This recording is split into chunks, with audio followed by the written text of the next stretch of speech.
Hi, Community Church, and happy Friday. Thanks for joining me again today in our lovely chapel.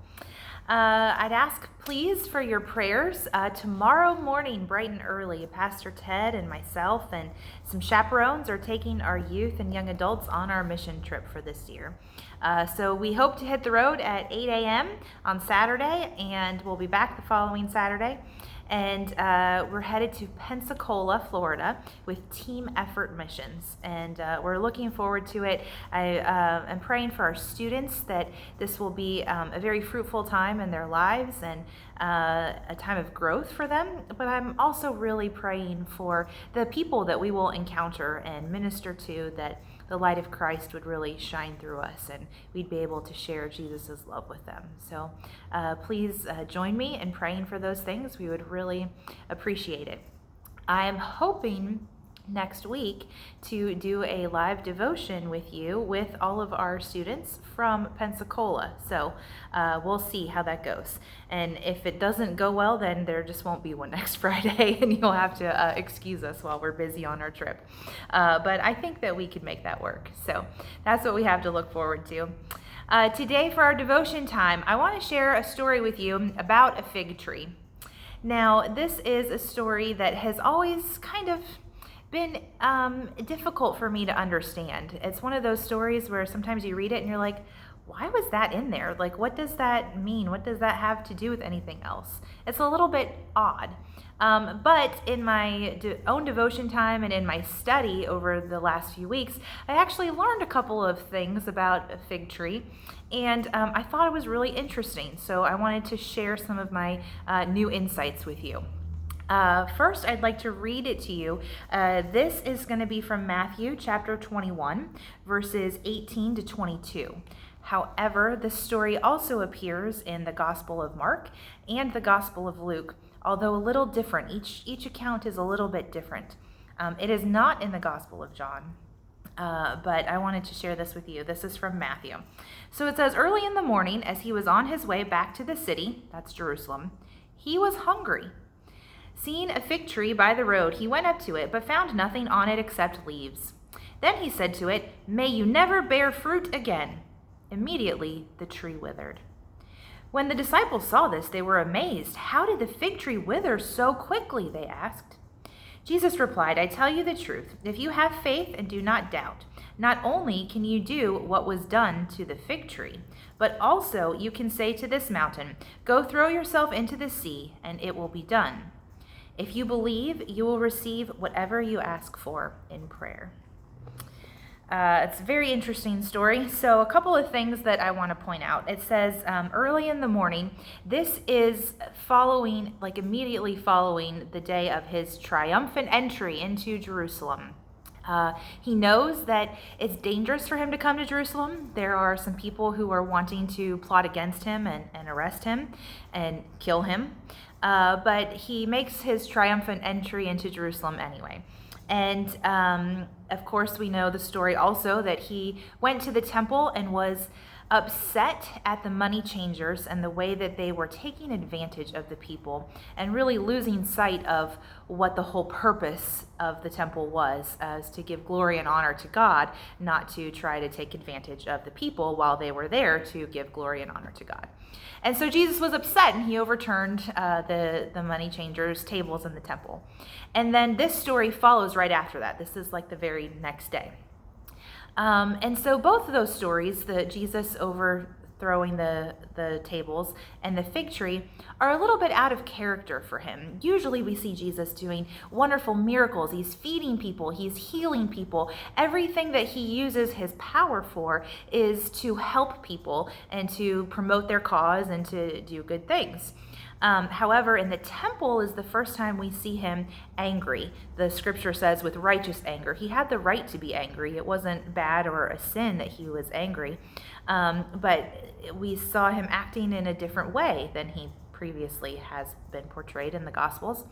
And the same thing with the fig tree. Usually he's blessing people and healing people and feeding people. But in this instance, he was hungry. This is important to tell us a couple of things. Number one, Jesus was human. He was a man. He's not just a God. Our theology says very clearly that Jesus was fully God and he was fully man. He needed to eat. He needed to sleep. He needed to shower occasionally. All of those normal human being things that we do, Jesus went through and he felt. He lived a real life. And so that's important for us to know. He was hungry. Now, I don't know about you, but, I'm not a great morning person. Miss Kay, I know you're laughing at me. I'm not a big morning person. And if you're hungry and you're maybe tired or groggy or stressed, adding hungry with any one of those things is never a good combination. So here is Jesus, waking up. He's hungry. He has to go back into Jerusalem where he knows it's difficult and dangerous for him. He has to confront the religious leaders again who are angry at him because he just upset their money dealings in the temple. And so he approaches this fig tree. Now, I learned something about figs this week, and maybe you knew this and maybe you didn't know this, but a fig tree is native to the Mediterranean area, although we have some in Florida because it's a similar climate. And a fig tree a lot of times can look like just a bunch of sticks, and you're not sure if it is a tree that bears fruit. However, when it starts to produce leaves, what you expect to find under a fig tree that has a lot of leaves is that under the leaf is the fruit. And so Jesus was looking at this tree that had all of its leaves, out and showing their color, and it looked like it was supposed to be a fruitful tree. But when in fact he approached it, it just had leaves that had no fruit on it. That's not how fig trees are supposed to be. Fig trees are supposed to, when you see a leaf, there will be a fruit underneath it. So this tree is like a hypocrite, right? It's standing out there, it's showing all of its leaves and its colors, and it's saying, I am a fig tree, I am fruitful. Yet it didn't have any fruit. It didn't have any figs. And so that's kind of the point of this story, is that Jesus is speaking out against hypocrisy and hypocrites. In general, any hypocrite. A little more specifically, scholars like to think this applies to the hypocrisy of the Jewish rulers and leaders of the day, that he had just had an encounter with them in the temple, and this is another parable. Jesus liked to teach in a lot of parables, an example of how the leadership of the day were being hypocrites. They had all of this religious ceremony and excitement, and they wore these fancy robes, and they lived this very traditional life, and they led everybody to believe that they were important and they were superior because they were so religious. Yet, when the Messiah that they had been waiting for came and was right in front of him, not only did they not recognize him, but they rejected him and in the end crucified him. So this is a statement a lot about hypocrisy, specifically to the Jewish rulers, but also this can apply to any Christian today. Our Christian life is not about showing up to church and being the best dressed and driving the nicest car and having that whole persona. That's all great, but if you don't have the fruit hanging under that leaf, if you don't have the spiritual life to back up the show, then it's hypocrisy. It's just a show. You're a fig tree with leaves and no fruit. And just a reminder, the fruit of the Spirit is, can anybody say it with me? I only know this because of a Vacation Bible School song that I learned as a kid. Just a little side note there, Vacation Bible School is coming up. Make sure you tell your friends and you're registered. The fruit of the Spirit is love, joy, peace, patience, kindness, goodness, faithfulness, gentleness, and self-control. Those are character traits that are supposed to be really obvious in Christians. They're supposed to be really obvious in our church. And when we go out into our community, when we say you have to share the gospel or shine the light of Jesus or tell people about what God has done for you, it doesn't have to be literally, hello, nice to meet you, I am a Christian. It can be showing people in our community our fruit: love, joy, peace, patience, kindness, goodness, faithfulness, gentleness, and self-control. I want to mention one other thing before we end today, that part of anything that Jesus did in his ministry, his miracles, his teaching, his healing, was to show his authority and his power.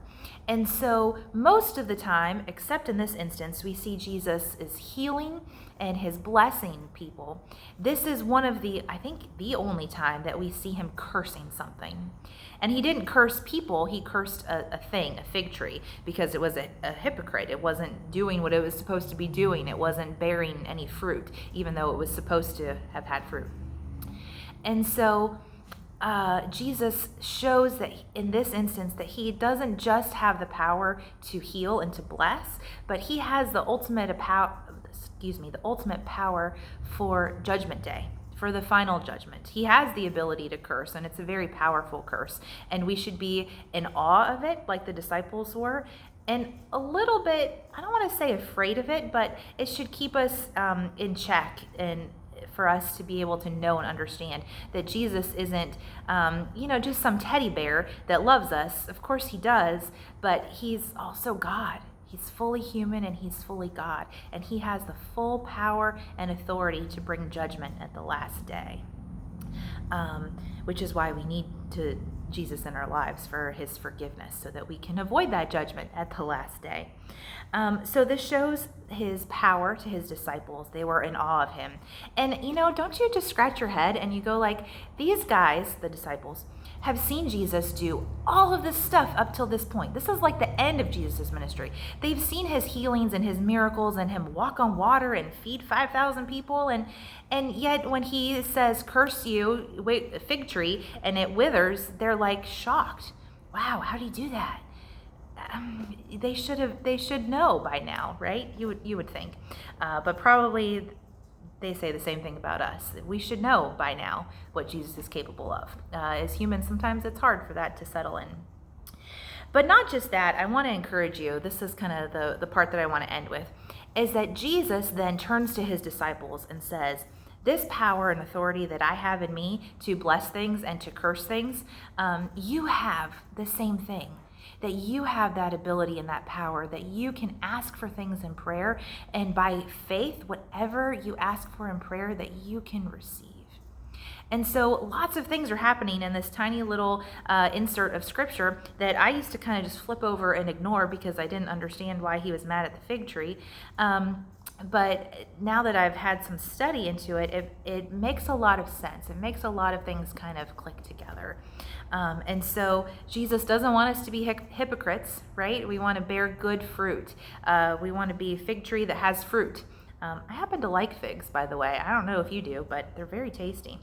And Jesus also wants us to know that we have the ability to ask him anything that we might need in prayer. And by our faith in him, we are able to receive those things. The disciples then, not just the 12, but those disciples and all of them all the way up to us and the disciples to come, have that same power through Jesus to ask for things in prayer and to believe that we will receive them. So I wanted to share that with you today. I hope that encourages you. I hope that maybe it encourages your prayer life a little bit, to have a little bit more faith in the power of Jesus and to be able to ask for things in prayer and know that he hears you and that you are able to receive those things. I pray that you have a wonderful, blessed week. I look forward to seeing you next week from Pensacola. Take care.